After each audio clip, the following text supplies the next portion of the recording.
Is-sit awtorevoli politiku appoġġa lill-Ewroparlamentari Malti Alex Agius Saliba fis-sezzjoni tal-People to Watch fil-qasam diġitali għas-sena 2022. Politiku qal li Dr. Agius Saliba huwa wieħed minn numru żgħir ta' persuni li fuq bażi Ewropea se jkollu influenza qawwija fuq il-politika diġitali Ewropea. L-Ewroparlamentari Laburista qiegħed imexxi negozjati f'isem il-Parlament Ewropew sabiex fl-Unjoni Ewropea ikun hemm charger wieħed komuni għal tamir elettroniku li se jkun ifisser anqas inkonvenjent u spejjeż fuq iċ-ċittadini Ewropej.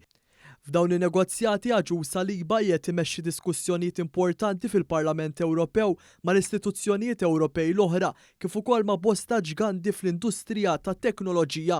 Politico innotat li din il-ħidma ser twassal sabiex dan iċ-charger komuni ikun disponibbli wkoll għal kategoriji varji ta' tamir li jintużaw ta' kuljum fosthom laptops.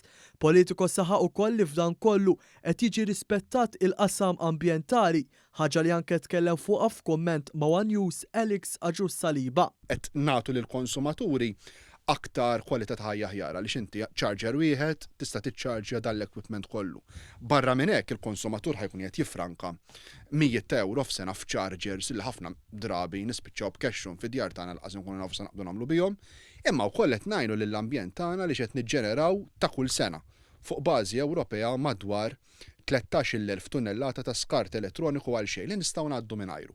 Alex Agius Saliba qal li jilqa' b'sodisfazzjon l-analiżi u l-attenzjoni li qed jingħata mis-sit Politico għal ħidma li qed iwettaq fil-qasam diġitali u qal li dan ikompli jimlih b'aktar kuraġġ u determinazzjoni sabiex jaħdem aktar f'dan is-settur li se jkun qed jagħmel differenza b'mod tanġibbli fil-ħajja tan-nies.